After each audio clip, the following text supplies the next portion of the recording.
The Tokugawa period of Japan limited foreign trade beginning in the 17th century. For example, Chinese traders were restricted to the port of Nagasaki or through indirect routes like the Ryukyu Islands. Dutch traders also became the only Europeans allowed to enter Japan. Similarly, Japanese people were not permitted to go abroad. Those who resided in another country and returned to Japan could face the death penalty.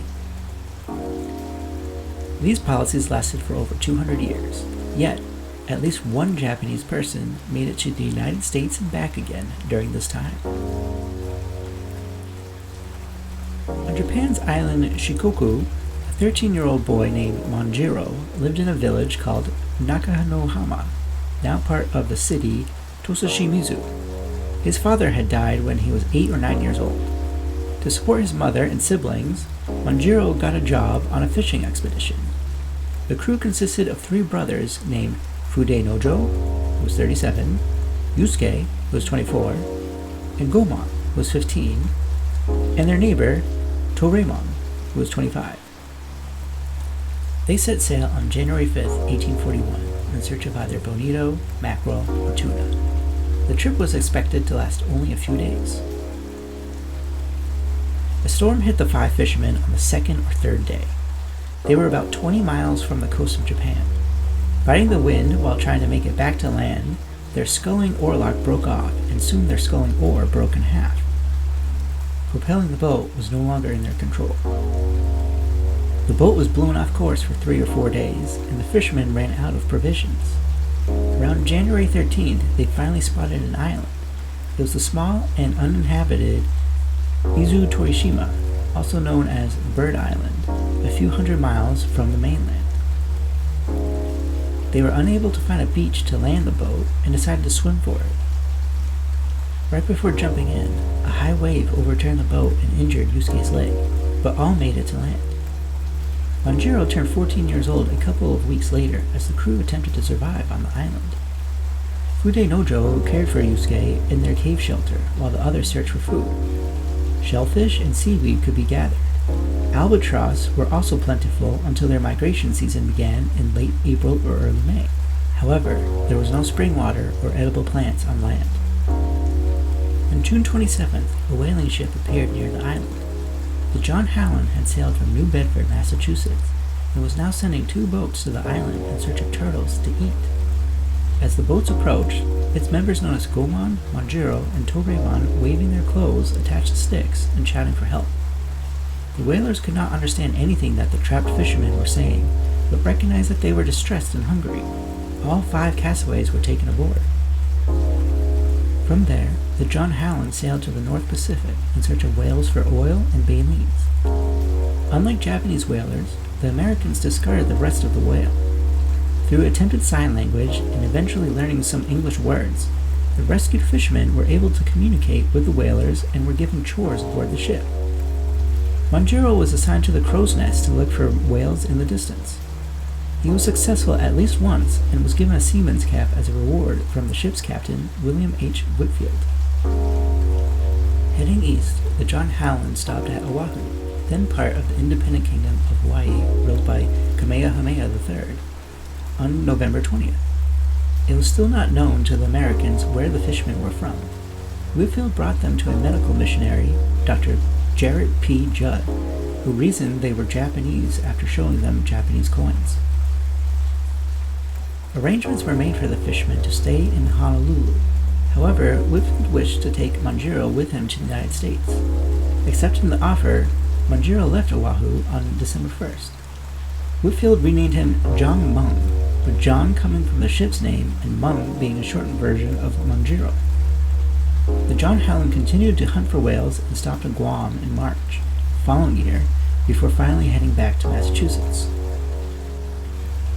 It was on May 6, 1843, that the John Hallen reached New Bedford. Whitfield led the now 16-year-old Manjirō to his home in the neighboring town of Fairhaven. Shortly afterward, Whitfield married his second wife, Albertina. The couple had become engaged before Whitfield's whaling voyage. Whitfield's first wife, Ruth, had died while he was at sea a few years earlier. The wedding to Albertina, however, was held at the home of Whitfield's uncle in New York. He left Manjirō in the care of a friend named Eben Aiken until he returned. A teacher named Jane Allen also began tutoring Manjirō to prepare him for the upcoming school year. Upon returning from the wedding, Whitfield bought a farm in the Sconticut part of Fairhaven. Living there gave Manjirō the opportunity to learn how to ride a horse. Manjirō was then enrolled in the nearby Bartlett School, where he studied math, navigation, and surveying. He went on to apprentice as a cooper, crafting and repairing barrels and casks, in New Bedford. New Bedford was generally viewed as a place of acceptance, partly because its people lived and worked with the inclusive whaling industry. It was also seen as a safe haven for freed and escaped slaves, notably Frederick Douglass. Unfortunately, this sentiment was not always extended. Members of a congregational church disapproved of Manjirō sitting in the Whitfield family pew. The Whitfields responded by joining a more accepting Unitarian church. Coincidentally, one of the Unitarian Church's members was Warren Delano Jr., who later spoke about Manjirō to his grandson, President Franklin Delano Roosevelt. After he had turned 19 years old, Manjirō was asked to join a whaling ship by Ira Davis, who had been the harpooner on the John Allen and was now the captain of the Franklin. On May 16, 1846, they took an eastern route to the Pacific via the Cape of Good Hope to avoid impacts of the Mexican-American War on the Cape Horn route. Almost a year later, in March of 1847, the Franklin stopped in Guam. It was there that Manjirō wrote to Whitfield about the ship's plans to sail to the Ryukyu Islands, which were not yet annexed by Japan but an independent vassal state. He expressed hope at opening a whaling port there. The Franklin arrived in May, and Manjirō acted as an interpreter. However, he was unable to understand their dialect and returned to the ship. In October of 1848, the Franklin stopped in Honolulu, and Manjirō was reunited with castaway fishermen. Fudenojo had changed his name to Denzo to make it easier for the locals to pronounce. He and Goemon had recently come back from an unsuccessful attempt at returning to Japan. Toryumon was working as a carpenter. Sadly, Yusuke had died 5 years earlier.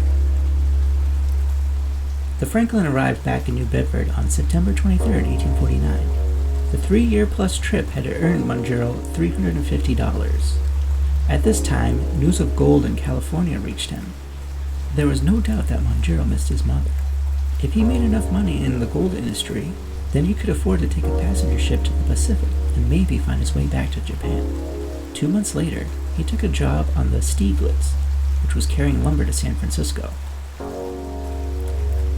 Arriving in the spring of 1850, Manjirō began looking for gold near Sacramento. He earned $600 in about 70 days. Heading back to San Francisco, he booked a passenger ticket to Honolulu on the Eliza Warwick, which left on September 17th. Manjirō met with his old friends in Honolulu. Denzo and Goemon agreed to go with him back to Japan. Toryumon, however, wished to stay in Honolulu since he was successful as a carpenter and had married a local woman. The next step was to purchase a small boat. A friend of Whitfield's, named Reverend C. Damon, spread the story of the 3 fishermen hoping to return home and asked for donations. With his help, the fishermen bought a boat that they named the Adventurer. Now the fishermen had to get the Adventurer close to Japan. To do this, they brought their small boat onto the Sarah Boyd, which was headed for China on December 17, 1850. As the Sarah Boyd passed the Ryukyu Islands on its way to China, the 3 fishermen lowered the Adventurer into the water. They rowed home on February 2, 1851. The Adventurer landed on Okinawa, which was controlled by the daimyo of the Satsuma province on Kyushu. The 3 fishermen were soon taken by Satsuma officials to the city of Naha for interrogation. In the meantime, they were put under house arrest. After this period of interrogation, the fishermen were moved from Okinawa to Kyushu in the city of Kagoshima and then Nagasaki to be interrogated by the Tokugawa officials. They were finally set free in June of 1852 and made it to their respective homes in October. Manjirō found his mother still alive, although she had long thought he had died. Their reunion lasted for 3 days, for Manjirō was called to the city of Kochi to teach English to samurai, among others. The following year, the American Commodore Matthew C. Perry arrived at the harbor of Uoka with 4 warships. He was carrying a letter from President Millard Fillmore that demanded Japan open its ports to the outside world. The shogunate ordered Manjirō to Edo, Uraga is located at the entrance of Idu Bay, now Tokyo Bay, to provide information on the United States. In response to his service, Manjirō was given samurai status at the end of the year. He then adopted a surname, Nakahama, after his home village. Japan signed the Treaty of Kanagawa with the United States on March 31, 1854, putting an end to its isolation. Manjirō put his English language knowledge to other uses. In 1857, he translated Nathaniel Bowditch's The New American Practical Navigator into Japanese. He also authored the first English text to be published in Japan, a shortcut to Anglo-American conversation, in 1859. Around this time, he taught English to future leading dramatist Fukuchi Genichiro. 1859 saw a story similar to Manjirō, but with the roles reversed. An American named John Mercer Brooke was commanding a surveying expedition in the Pacific aboard the Fenimore Cooper. This time, it was the Americans that were shipwrecked as a typhoon destroyed the ship off the coast of Yokohama. Japan happened to be looking for an experienced navigator to help bring an embassy to San Francisco on its way to Washington, D.C. Brooke accepted the job at Japan's request. He chose 9 American crew members and the draftsman Edward Meyer Kern from the Fenimore Cooper to join him. Brooke boarded the Konri Maru, a Dutch ship that had been purchased by Japan 2 years earlier for approximately $70,000. It escorted an American warship, the Powhatan, that carried the embassy.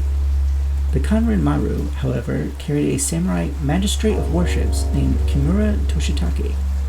Should something happen to the Powhatan, it would be Kimura's responsibility to represent Japan in Washington. The translator on the Konri Maru was Manjirō.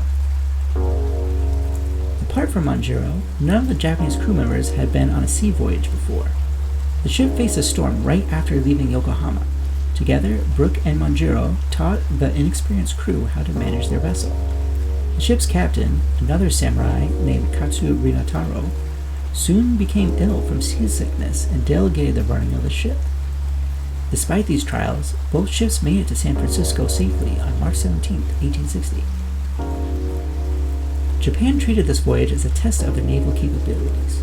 Katsu would go on to become the chief architect of the Imperial Japanese Navy, which was formally created in 1869. Japanese whaling soon evolved in 2 ways. First, whalers searched for new shore stations. This indirectly aided colonial expansion, so the government offered financial backing to whalers. Second, foreign whaling techniques were incorporated, which eventually influenced modern Japanese whaling. These 2 evolutions intertwined around Korea, where Japan competed with Russia and where fin whales were so fast that they could only be caught by Norwegian whaling technology. The city of Hakodate welcomed foreign whaling ships into its harbor so the Japanese could observe their techniques. Around 1862, Manjirō started an American-style whaling operation out of Hakodate. He went on to help the government bring whaling to the Ogasawara Islands, known as the Bonin Islands to the British. He had previously visited the islands on a whaling expedition after the government grew concerned that American, European, and Hawaiian colonizers would encroach on the territory in 1830, and getting more use from the whales than Japan. This expedition was ultimately shortened by a typhoon. Manjirō returned in 1863 for more whaling. However, Japan abandoned its plans for a few years due to expenses and pressure from foreign powers. Manjirō was sent on another diplomatic mission that stopped in the United States and Europe in 1870. While docked in New York City, Manjirō took a train to Massachusetts, where he visited Whitfield. His American homes, both Fairhaven and New Bedford, became sister cities with his native home, Tosashimizu, in 1987. On a final note, a 21-year-old Herman Melville left New Bedford with the whaling ship Acushnet 2 days before Manjirō went fishing in 1841. This trip was the genesis for his novel Moby Dick, in which he wrote, "If that double-bolted land, Japan, is even to become hospitable, it is the whale ship alone to whom the credit will be due, for already she is on the threshold." Moby Dick was published the same year that Manjirō returned to Japan.